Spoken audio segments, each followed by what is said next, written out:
I supposed to keep being the bigger person for the rest of my life, or is it finally time to cut off the mother-in-law? I was really worried that you were gonna like secretly speak to my therapist and like get all the points that I'm like really sensitive about, and I think you might be. No, what? So, do we get to hear more information on this, or is that just the title? The title. Okay. Well, the answer is no. You don't have to.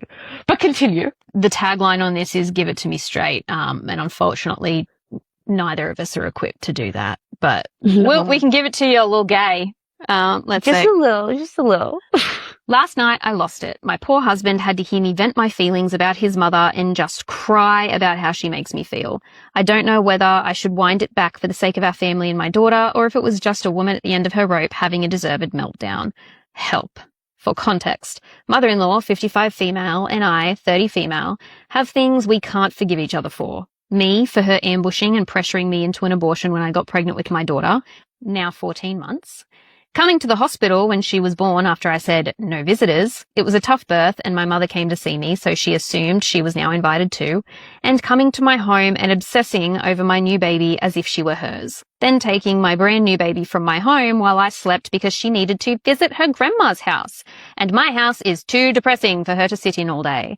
The time she ripped my almost asleep newborn off my chest because she wanted to hold her, my baby has allergies and we didn't know at the time she was constantly crying in pain and difficult to settle, blaming me for her lack of visits, about 1 to 2 per month, mostly initiated by me for the sake of my baby, and just constantly talking trash about me behind my back and via baby talk to my daughter. Mother-in-law can't forgive me for getting pregnant to her son and baby trapping him. We were in a relationship and both decided to keep and love our unplanned baby. For having anxiety and potentially making her grandchild like me, and for her lack of relationship with a 14-month-old. I'm still breastfeeding her morning and evening, so she doesn't do sleepovers, but she still visits, usually with my husband or I there. At this point, I don't trust her with my child. She doesn't respect my parenting, values, and boundaries. She uses my daughter as both a way of communicating her ugly feelings and as a game of pretend to finally have her own daughter. She has 3 sons. I don't appreciate her continuing to tear me down and talk badly when all I have done is try to put my feelings aside and respect her position in my life as the mother of my husband and grandmother to my baby girl. I trade off holidays between my family and hers and give preference to which holidays are bigger celebrations in each family. I still did it with Easter coming up and gave her preference because she loves Easter. Gave plenty of notice and told her to let me know her plans. I'll work around with my family. Everyone was happy. Now, after only wanting one day, Sunday, of a 4-day holiday, we have recently planned to visit my father who lives out of town and come back early Sunday morning to attend her lunch and spend time with her and the family until evening as requested. But weather forecast now says rain, and she wanted to take my baby swimming in her pool. She's cancelled the whole lunch and moved her big family lunch to my house because I'm too difficult to take out to a restaurant. I'm on a modified diet while breastfeeding baby with allergies. And she doesn't want me coming to her house anymore because her dogs will now also be there. That's right, her dogs. When informing my husband that her lunch is now at our place, she told him that I give her dogs bad vibes. And that Sorry. I've also met these dogs maybe 3 times, and they're huge. Each time they were there, I was either pregnant or holding the baby, and they were both notorious jumpers, so I was a little nervous. Spoiler alert, they did jump on me, both pregnant and holding the baby, and they constantly bark at me and my daughter too. So mother-in-law now takes them over to her neighbour's yard while we visit for safety reasons. At least that's why I thought she did. Apparently, it's just because of my bad vibes. On top of this, she's comparing me to her other son's wife who loves the dogs. She's a vet. And also, not pregnant. When my husband told me about the changed plans and the reasons why, and ended with, but I said I'd have to talk to you before agreeing to the new plans of them coming here, which I know he did out of respect and I appreciate, I just lost it. I felt like everything I've been putting aside is for nothing because this woman is still a monster. And now I have to change my plans, organize my house, buy food, and host them all in our small space with just days of notice, all because of her bad attitude and temper tantrum about the weather and her dogs. On top of now knowing, if we say no to them coming, it'll all be on me, because my husband made it sound like it was going to be my call. Again, I don't think he meant to. So it's all just fuel on her raging fire. Am I just being a petty monster? Am I a horrible person, so surely I must deserve this?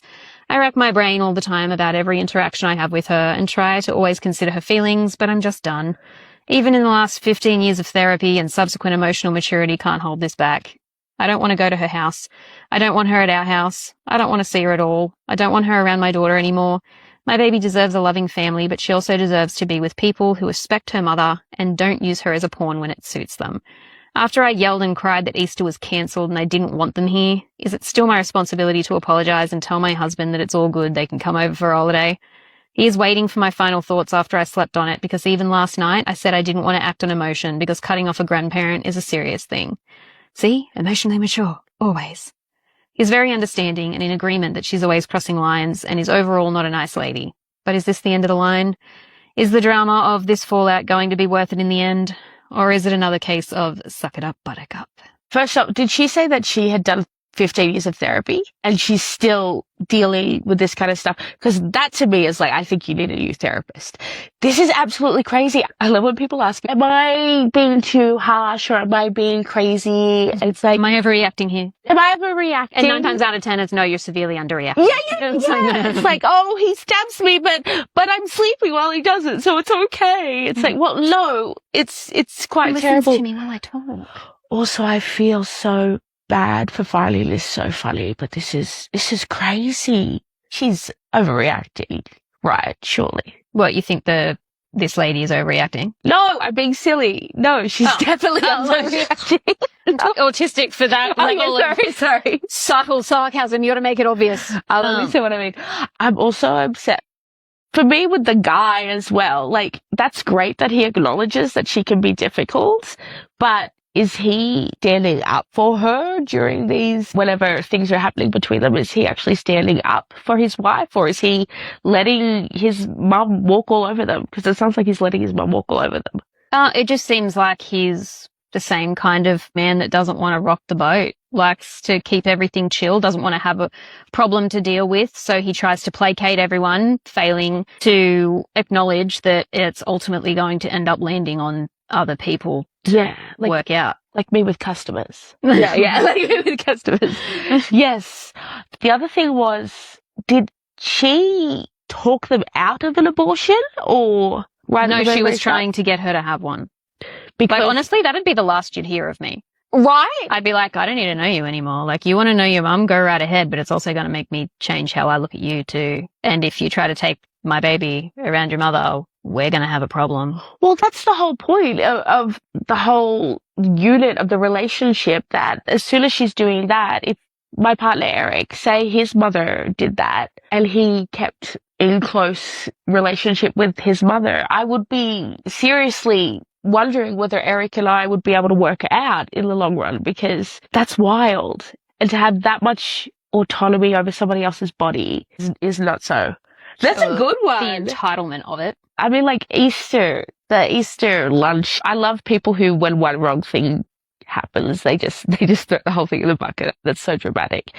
The Easter lunch is of no importance. It's a drop in the bucket of what this woman's going to do to you forever. Moving forward, I would just say stop putting the energy into someone that's only giving you negativity back. You've tried, it's not working. I definitely wouldn't have them in your house, but I would also make it clear to your husband that this is his shit show to sort out. That is his circus. Those are his monkeys. Yes. At the end of the day, even if he is uncomfortable with this kind of conflict in his family, he chose to have that baby with you. That baby's well-being has to come first above all else, especially when you've got a breastfeeding mother. That means hers has to come first as well, because first and foremost, literally everything about her nervous system is going into feeding that baby, and heightened cortisol levels are going to impact her supply